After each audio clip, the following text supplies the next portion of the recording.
En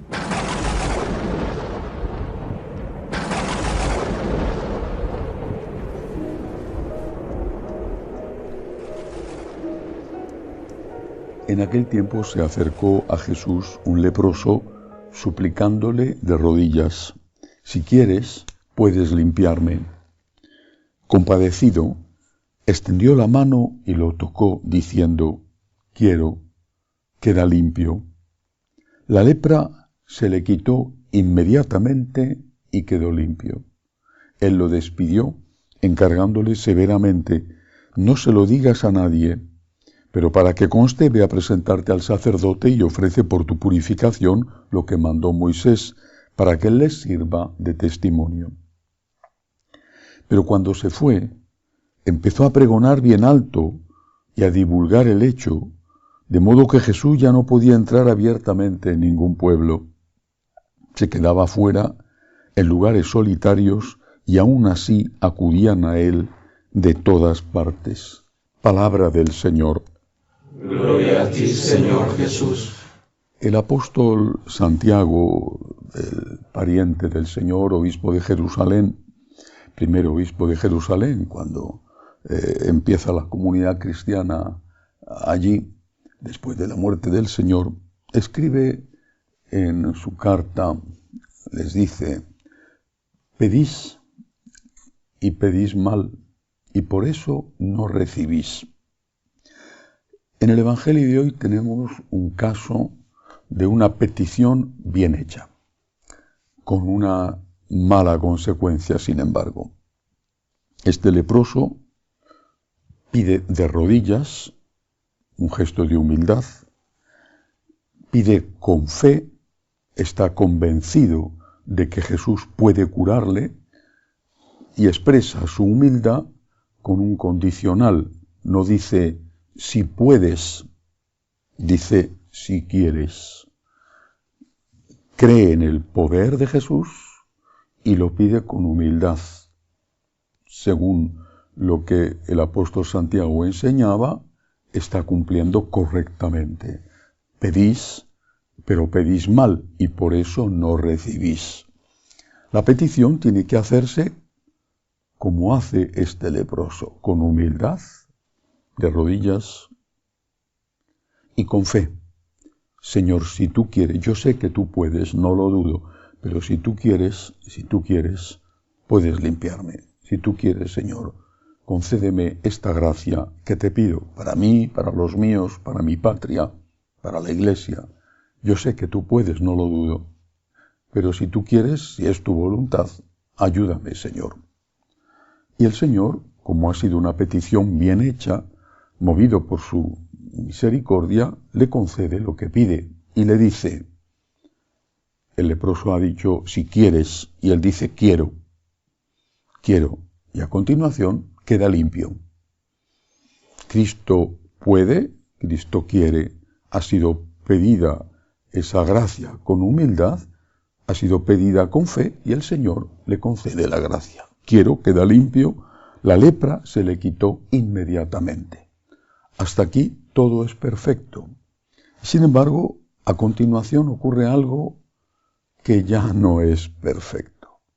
Jesús le dice: «No se lo digas a nadie». Tiene que ir al sacerdote porque era el que en aquella época certificaba los casos de curación de la lepra, que eran casos prácticamente todos fruto de un milagro. Vete al sacerdote, pero no se lo digas a nadie. ¿Por qué? Porque le complicaba la vida. No había llegado el momento aún de que él fuera entregado a la cruz. Estaba haciendo milagros por compasión, por amor, pero él quería evangelizar. Él quería presentar y predicar el mensaje. Si la fama de milagrero se extendía, ya el mensaje no le iba a importar a casi nadie y lo que iban a querer era una y otra vez un milagro. Por favor, mira, te lo mando, no se lo digas a nadie. Bien, Jesús tiene un motivo y es poder evangelizar. Sin embargo, dice el Evangelio que cuando se fue el ex leproso, empezó a pregonar bien alto y a divulgar el hecho, está desobedeciendo a Jesús. Y es una desobediencia que causa un daño al maestro. Dice, de modo que Jesús ya no podía entrar abiertamente en ningún pueblo.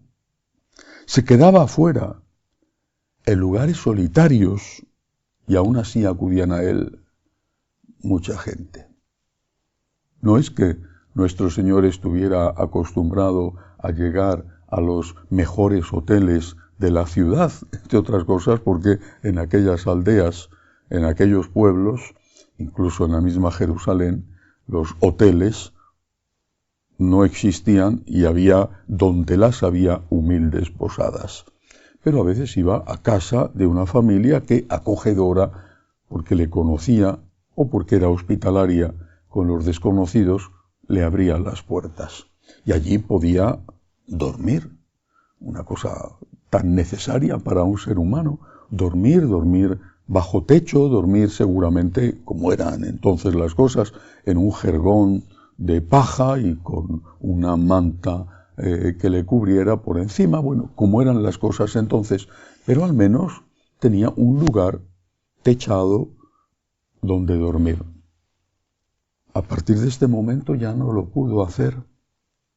Tenía que quedarse, dice, en lugares solitarios, a la intemperie, en el campo, protegido por una roca o donde encontraba una cueva, donde había un poco de resguardo del viento o de la lluvia, con el riesgo también de ser asaltado o de sufrir algún ataque de algún animal. Ciertamente era Jesús, podía controlarlo todo. Pero aquello era un inconveniente para él. No podía descansar, no podía dormir. ¿Y todo por qué? Porque una persona que había recibido un don tan grande como ser curado de la lepra, que le permitía volver a integrarse en la comunidad, regresar a su casa, estar con su familia, ocuparse de sus negocios, de sus intereses, disfrutar de una vida normal, esa persona condenaba a Jesús a hacer aquello que él había tenido que hacer hasta el momento. Ese leproso tenía que estar en lugares solitarios. Ahora Jesús tenía que estar en esos lugares solitarios. Pero no porque fuera una elección de Jesús. No es que el Señor dice, mira, las consecuencias de la lepra te las quito y me las quedo yo. Jesús le cura de la lepra y lo único que le pide es que a él le permita seguir durmiendo bajo techo. La cuestión es esta, una vez más. ¿Qué hacemos con los dones de Dios? ¿Qué hacemos todos nosotros con los dones de Dios? Es una pregunta que cada uno tiene que hacerse y no solo una vez. ¿Qué hacemos con los dones de Dios?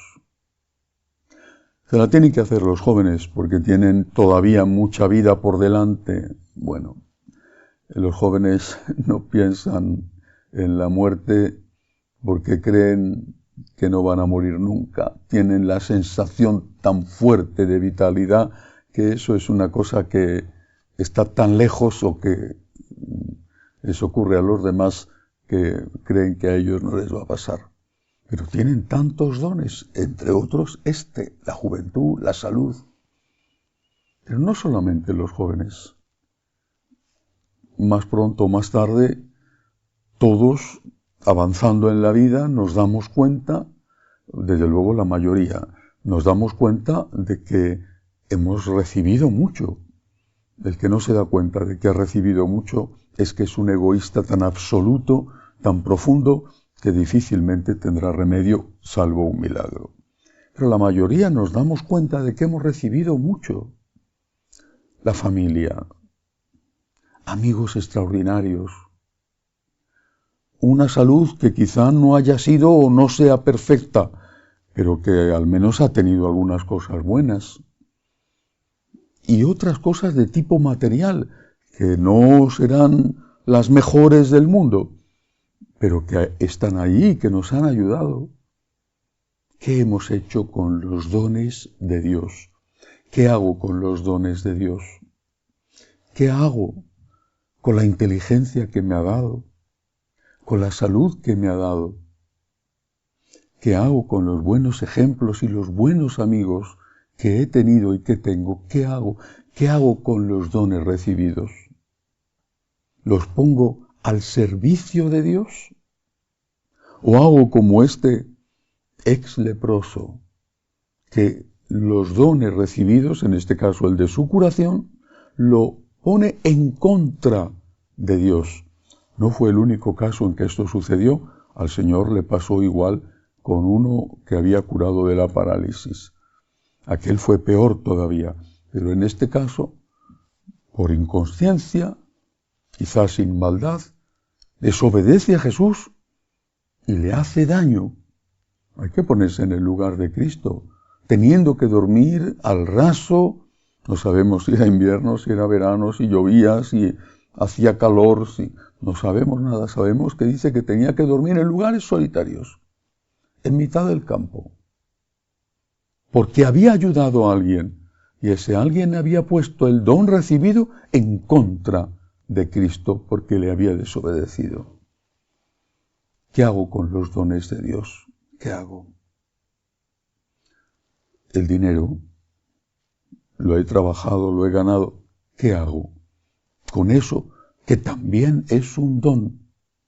¿Qué hago? ¿Qué hago con mi tiempo?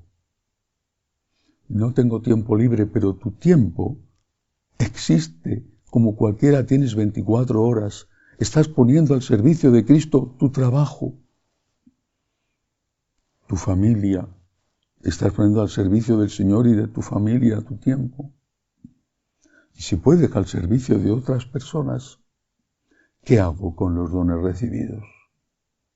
Es una pregunta fundamental, porque lo terrible es que en muchas ocasiones no consideramos que sean dones, sino que son derechos, y nos enfadamos cuando no los tenemos o cuando creemos que merecemos más, y los dones recibidos no los ponemos al servicio de Cristo, sino que los empleamos con mucha frecuencia para cometer pecados. ¿Qué sucederá?